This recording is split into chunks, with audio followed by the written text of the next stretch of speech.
Central pawn thrust immediately challenges the opponent's space and opens diagonals for piece development. Developing the knight to f6 immediately challenges white's central pawn and prepares for flexible pawn structures. Developing the knight here aims to control central squares and prepare for castling, a natural pawn-supported development sequence.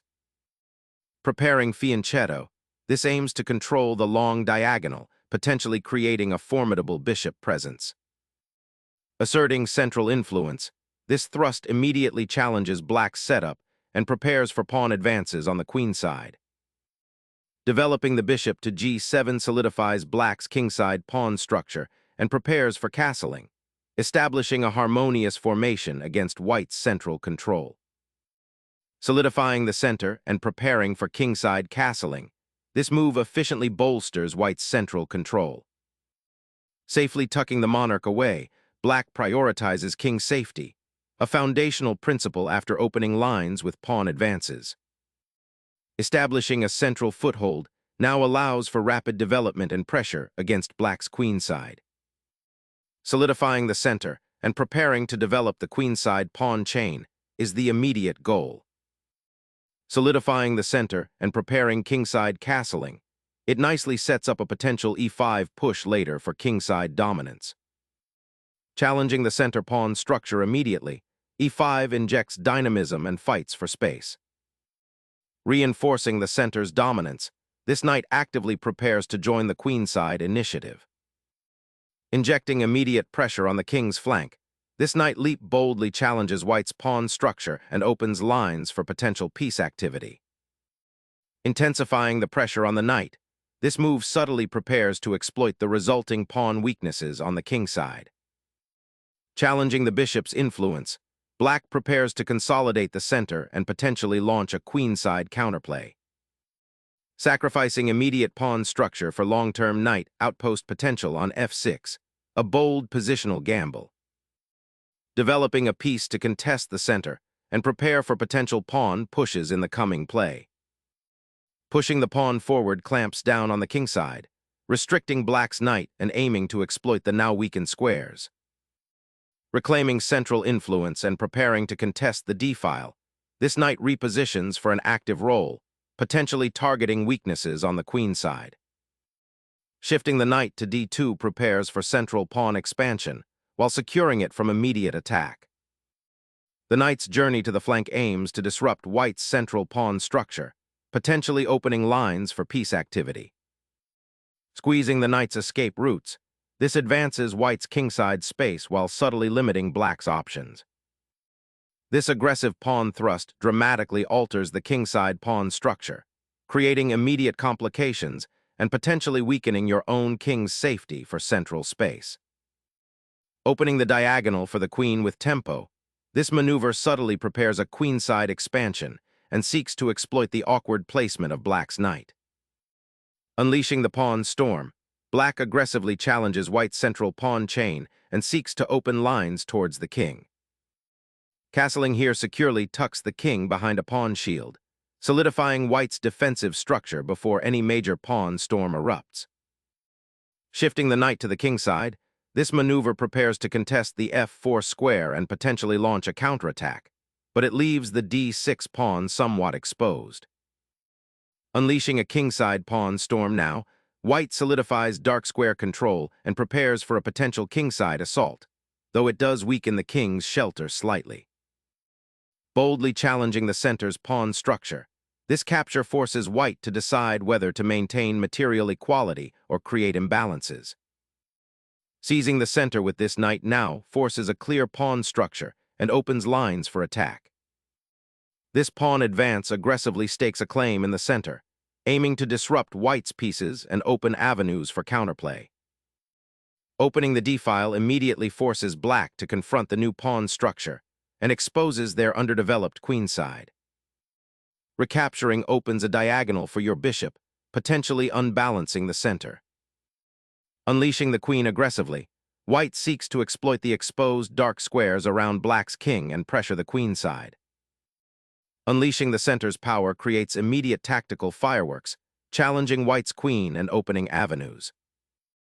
Knight repositions to bolster the central pawn chain, anticipating black's pawn advance and seeking to exploit the weakened kingside. Repositioning the knight to a central square offers more influence, though it concedes the strong e5 outpost. Asserting control over the d7 square with the bishop aims to restrict black's knight and prepare for future pawn advances. A daring pawn thrust exposes the knight and black's king to potential dangers on the kingside. Strategically repositioning the bishop to bolster the king's defenses and eye potential queenside play. Unleashing the central pawns creates immediate tactical chaos, but beware of the exposed king afterwards. Liberating the e4 square, this capture opens lines and challenges black's central control, initiating a sharp tactical struggle. A bold pawn sacrifice opens lines, challenging white's king's safety with dynamic potential. Unleashing a knight opens the diagonal for your queen, directly threatening black's center. A bold check, disrupting the queen's influence and forcing concessions, opening pathways in the center. Reclaiming the open file for rook action, this redeployment prepares to challenge black's central pawn control. This exchange clarifies the central pawn structure, opening lines for white's queen and potentially creating dynamic piece play. Unleashing a central pawn capture to dismantle black's queenside structure and open lines. Unleashing the queen seeks to exploit the exposed white king, hoping to disrupt the harmony of white's pieces. Capturing the bishop fundamentally alters the pawn structure, opening lines for your queen while solidifying black's doubled pawns. Unleashing the bishop liberates lines and targets that isolated knight, creating immediate counterplay. Securing the queenside structure while eyeing the weakened kingside dark squares. Provoking a confrontation in the center, this move aggressively challenges white's queen and knight battery, aiming to disrupt white's coordination and potentially open lines. Unlocking the queenside with pressure on the weak pawns, while preparing for potential pawn pushes or piece repositioning. Unleashing a rook, this move sacrifices tempo for a dynamic queenside pawn structure. Recovering the knight from that active outpost on b1, white aims to stabilize the queenside and prepare for a more robust development. Securing central space with this queen sortie, aiming to disrupt white's coordination and potentially exploit the open files. Unleashing the queen.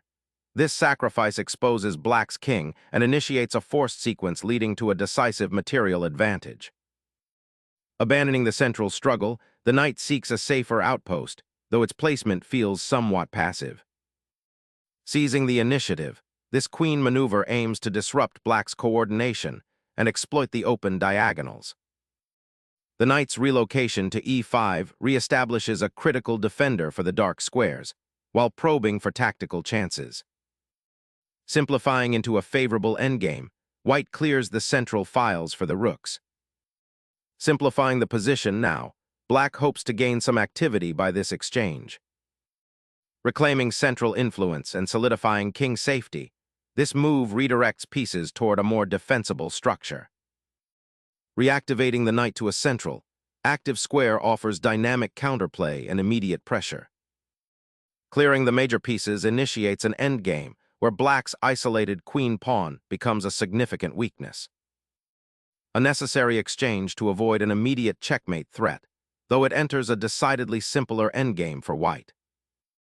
Reinforcing the knight's patrol along the kingside, preparing for future advances. Reclaiming lost central influence, the knight seeks refuge on a more active diagonal after the prior pawn exchange. Asserting control of the central squares, this knight pivot prepares to anchor defensively and potentially reroute for attack.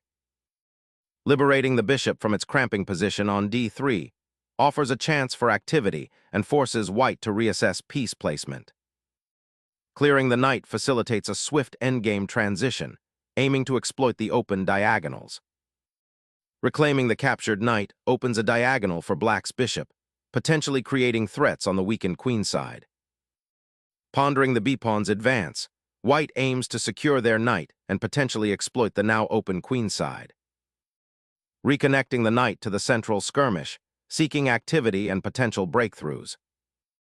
Centering the monarch on the king's side offers improved safety and activates the rook for potential counterplay. Reclaiming the central files offers a glimmer of hope by potentially activating the rook. Activating the rook along the open file aims to create immediate pressure and exploit black's somewhat passive bishop placement. Reactivating the rook to challenge the d file, aiming to disrupt white's coordinated pieces and potentially infiltrate. A timely repositioning of the rook to activate the d file and challenge black's isolated pawn. The rook invades the queen side, targeting weak pawns and seeking activity. Probing for weaknesses, white aims to disrupt black's pawn structure and open lines. A desperado check, sacrificing the rook to disrupt white's pawn structure and create counterplay. Sacrificing a rook to gain a pawn and simplify into a winning endgame. Placing the rook on the open c file offers a slight pawn advantage, but it doesn't address the exposed white king sufficiently. Unleashing the rook's assault on the king requires creating an open path. King safety finally becomes paramount as the rook on the open file threatens infiltration. Restoring equilibrium on the king side, with this knight repositioning aims to consolidate defenses.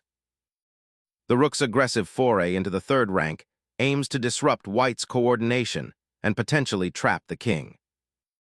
Realigning the knight to potentially contest the open files offers a glimmer of defensive resilience.